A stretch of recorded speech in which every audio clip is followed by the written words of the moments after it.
മണ്ണിടിച്ചിൽ ഉണ്ടായ സ്ഥലത്തു നിന്നും 1 കിലോമീറ്റർ താഴെ മാത്രം പുറകിലേക്ക് നടന്നാൽ ഷിരൂർ എന്ന ഗ്രാമത്തിലെത്താം. അവിടെയാണ് ജഗന്നാഥന്റെ വീട്. മലയാളി ഡ്രൈവർ അർജുനൊപ്പം കാണാതായ 3 പേരിൽ ഒരാളാണ് ജഗന്നാഥൻ. മഴവെള്ളം കുത്തിയൊലിച്ച് ചെളിവെള്ളം നിറഞ്ഞ വഴി കടന്ന് പിന്നെ മറ്റു വീടുകളുടെ മുറ്റത്തൂടെ നടന്ന് വേണം ജഗന്നാഥന്റെ വീട്ടിലെത്താൻ. പുറത്ത് ആരെയും കാണാനില്ല.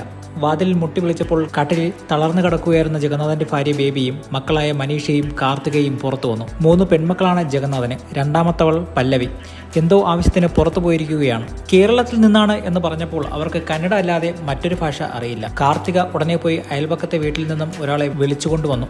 സന്തോഷ്. അദ്ദേഹത്തിന് ഹിന്ദി അറിയാം. ജഗന്നാഥനെക്കുറിച്ച് സംസാരിച്ചു. ചായക്കട ഉടമ ലക്ഷ്മൺ നായിക് ബേബിയുടെ സഹോദരനാണ്. ഭാര്യ സഹോദരന്റെ കടയിൽ ജോലി ചെയ്തു വരികയായിരുന്നു ജഗന്നാഥൻ. ലക്ഷ്മൺ നായിക്കിന്റെ കുടുംബത്തിലെ 5 പേരാണ് അപകടത്തിൽപ്പെട്ടത്. ഇവരുടെയെല്ലാം മൃതദേഹം കിട്ടിയെങ്കിലും ജഗന്നാഥനെക്കുറിച്ച് ഇതുവരെ ഒരു വിവരവുമില്ല.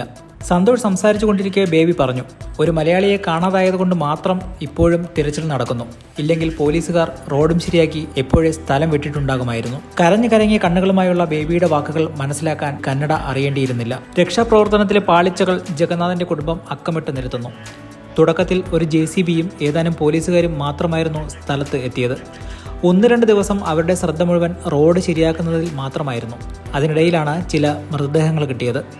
അർജുനെ കാണാതായ വിവരം കേരളത്തിൽ അറിഞ്ഞ് വലിയ വാർത്ത ആയതോടെയാണ് തിരച്ചിലിനായി കൂടുതൽ രക്ഷാപ്രവർത്തകരും സന്നാഹങ്ങളും എത്തിയത്. അതോടെ ജഗന്നാഥന്റെ മൃതദേഹമെങ്കിലും കിട്ടുമെന്ന പ്രതീക്ഷയിലാണ് കുടുംബം. അധികാരികളോ പോലീസുകാരോ ഇതുവരെ ഈ വീട്ടിലേക്ക് തിരിഞ്ഞു നോക്കിയിട്ടില്ല. ചില പ്രാദേശിക രാഷ്ട്രീയ പാർട്ടി പ്രവർത്തകർ വന്നിരുന്നു. അല്ലാതെ MLAയും മന്ത്രിയുമൊക്കെ തിരച്ചിൽ നടക്കുന്ന സ്ഥലത്ത് വന്ന് മാധ്യമങ്ങളെ കണ്ടുപോവുക മാത്രമാണ് ചെയ്യുന്നത്. ഇന്നലെ മുഖ്യമന്ത്രി സിദ്ധരാമയ്യ വരുന്നതറിഞ്ഞ് ബേബിയും മക്കളും ദേശീയപാതയിലേക്ക് വന്നു. എന്നാൽ മുഖ്യമന്ത്രി വന്നിറങ്ങിയ സ്ഥലത്തിന്റെ അടുത്തേക്ക് പോലും പോലീസ് ഇവരെ കടത്തിവിട്ടില്ല. ഇങ്ങോട്ട് വരാൻ പറ്റില്ലെങ്കിൽ ആരും വരേണ്ട. എന്നാൽ അവിടെ എത്തിയപ്പോഴെങ്കിലും മുഖ്യമന്ത്രിക്കോ മന്ത്രിക്കോ അതുമല്ലെങ്കിൽ MLAക്കോ ഞങ്ങളെ ഒന്ന് കാണാമായിരുന്നു, കേൾക്കാമായിരുന്നു. എന്നാൽ അവിടെ ഞങ്ങളെ നേരിട്ടത് പോലീസായിരുന്നു. ഒരു മലയാളിക്ക് വേണ്ടി നിങ്ങൾ ഇത്ര പേർ വന്നില്ലേ? എന്നാൽ ഞങ്ങൾക്ക് വേണ്ടി ആരും വന്നില്ല.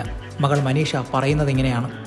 അർജുൻ ഈ അപകടത്തിൽ പെട്ടില്ലായിരുന്നുവെങ്കിൽ ഇതൊരു സാധാരണ സംഭവമായി കണ്ട് പോലീസുകാർ അത് എഴുതിത്തള്ളിയെന്ന് സന്തോഷം പറയുന്നു. എന്തായാലും തിരച്ചിൽ നടക്കുന്നു. അർജുനെയും ജഗന്നാഥനെയും ഒക്കെ കണ്ടെത്താൻ കഴിയട്ടെ എന്നും അദ്ദേഹം കൂട്ടിച്ചേർത്തു. കർണാടകയിലെ അധികൃതരുടെ അനാസ്ഥ എത്രത്തോളമാണെന്നറിയാൻ ഗംഗാവലി നദി കഴിഞ്ഞ് മറുകരയായ ഉള്ളാവരെ എന്ന ഗ്രാമത്തിലെത്തണം. വൻതോതിൽ മണ്ണിടിഞ്ഞ് പുഴയിൽ പതിച്ചപ്പോൾ അടിച്ചു കയറിയ വെള്ളം ഈ ഗ്രാമത്തിൽ 5ഓളം വീടുകളെയാണ് തുടച്ചു നീക്കിയത്. പ്രായമായ ഒരു സ്ത്രീ മരണപ്പെട്ടിരുന്നു. 5ലേറെ പേർക്ക് പരിക്കേറ്റിരുന്നു. അപകടം നടന്നിട്ട് 6ാം നാളാണ് ഞാൻ ഗ്രാമത്തിലേക്ക് എത്തുന്നത്.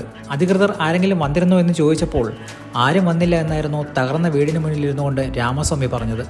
പിറ്റേ ദിവസം വരെ ഉള്ളാവരയിൽ പോയി നോക്കുമ്പോൾ ഹെൽത്ത് ഡിപ്പാർട്ട്മെന്റിൽ നിന്നൊക്കെ ആളുകൾ വന്നിട്ടുണ്ട്. അതായത് അപകടം നടന്നിട്ട് 7ാം നാൾ. സർക്കാർ വേണ്ട രീതിയിൽ ഇടപെട്ട് പുതിയ വീടുകൾ നിർമ്മിക്കാനുള്ള സൗകര്യം ചെയ്തില്ലെങ്കിൽ ഞങ്ങളൊക്കെ എവിടെ പോയി കിടക്കുമെന്നും രാമസ്വാമി ചോദിക്കുന്നു.